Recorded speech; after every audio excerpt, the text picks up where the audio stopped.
Hi, this is Benjamin Krudwig from Benjamin Krudwig Fiber Arts and Design. I'd like to welcome you to my very first course here at Curious.com. I will be doing a 10-lesson course on how to make this sort of sweater right next to me. This is a men's style or boyfriend style sweater done in the Raglan style from the top down. It is also seamless. So we will be working this in the round, and we will be doing this without ending our rows. So when you have finished the sweater, it will be completely seamless. You won't have any side seams, you won't have any seams on the sleeves, and you won't have any sweater body to sleeve seams along this line because this is Raglan style. Today, I wanted to share with you lesson number 1. So when you start a big project like this, it's very important to start with the basics. And I'm not talking about learning stitches, I'm not talking about doing gauge, I'm going further back. I'm talking about choosing what yarn you're going to use for your project. So in this video, I'm going to share with you about 3 of the basic types of yarn that you're going to find. And then I'm going to let you know what I'm going to be using in my tutorial, and we'll go from there.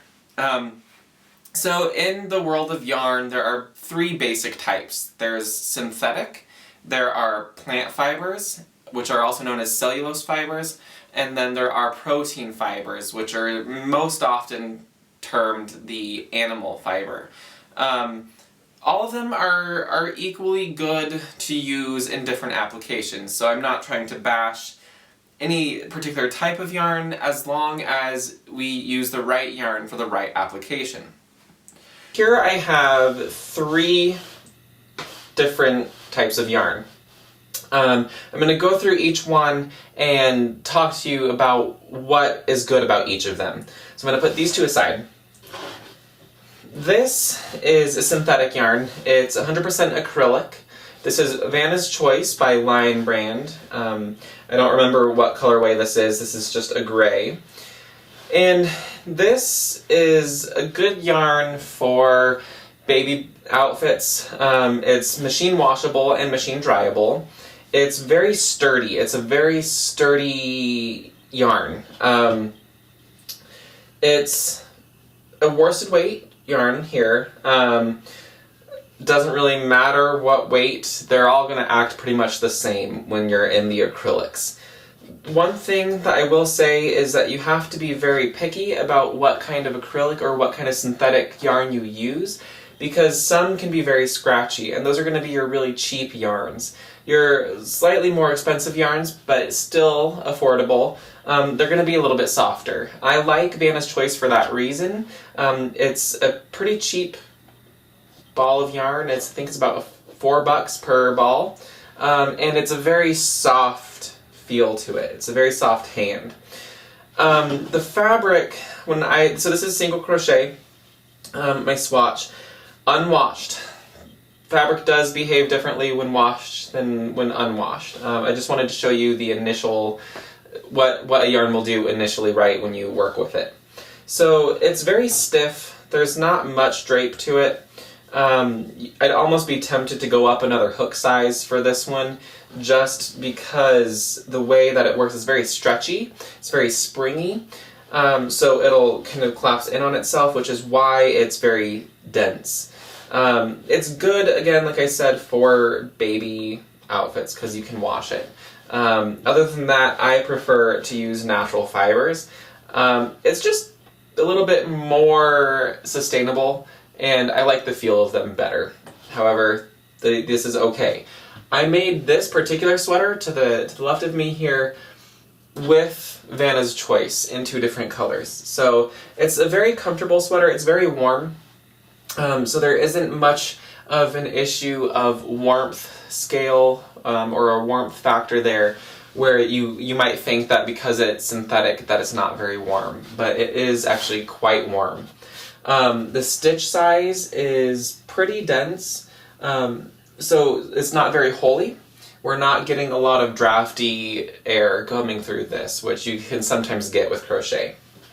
I'm going to set this aside.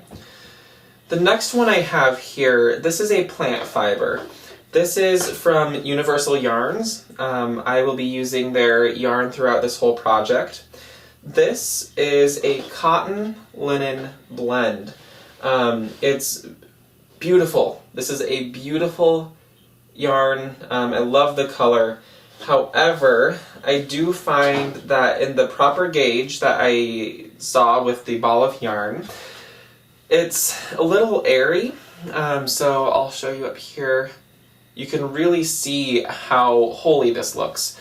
The thing about cellulose fibers or plant fibers is that they do not expand, they do not bloom when you work with them. So they kind of stay compact, and you don't get that filling up of the holes that you get with the synthetic or with a animal-based fiber. This would be great for scrubbers, like hand scrubbers, face scrubbies. If you wanted to make the washcloth, you can refer to my washcloth pattern in another video. You can use this yarn for that. It has a nice grist, which is like the feel, the texture of a yarn. This has a lot more drape initially before washing than the synthetic does, but that can come at a risk of when you make a garment out of it, it could stretch and you won't get that memory of it coming back together. So this can stretch out and look kind of dumpy at some point. This would be great if you made this pattern for like a summer cover-up. This is very holey, very light and airy. You could go to the beach, throw this pullover on, and not get sunburned, or if it just gets a little bit chilly, it's another layer that you could wear. The other thing about plant fibers that I like, at least, is that they soften as you wash them. So you either follow the instructions on your yarn, so whether that's machine wash or wash by hand, and then depending on how you dry it, I just pay attention to what the ball says. It will soften, so it just gets softer and softer and softer the more that you use it, the more you wash it, and the more you wear it. So I do like plant fibers for that reason. I would use this for another project. I will not be using it in this particular setting. Maybe in a future video you will see this yarn come back. The yarn I will be using is a an animal fiber, excuse me. This is 100% wool. This is this yarn right here. It's also by Universal Yarn. I am in love with Universal Yarn. They're a company, they have beautiful, beautiful yarns, and they have a range of affordability prices.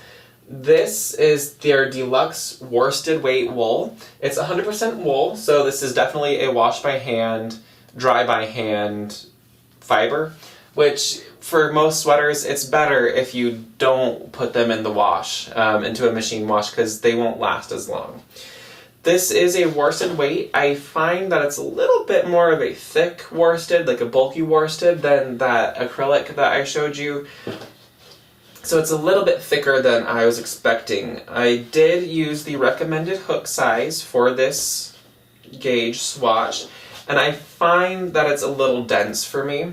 So I will probably, for the purposes of the upcoming course, go up a hook size. I want a really drapey sweater. I want something that is going to move with me, especially in the areas like the elbows, shoulders, the waist area. I want it to move with me as opposed to give me resistance.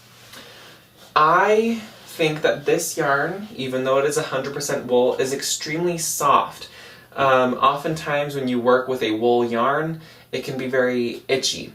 There are other protein fibers, other animal fibers. There's silk, there is alpaca, there are other breeds of sheep. So most often the softer sheep are like merino, CVM, gorgeous, gorgeous sheep, very, very soft wool.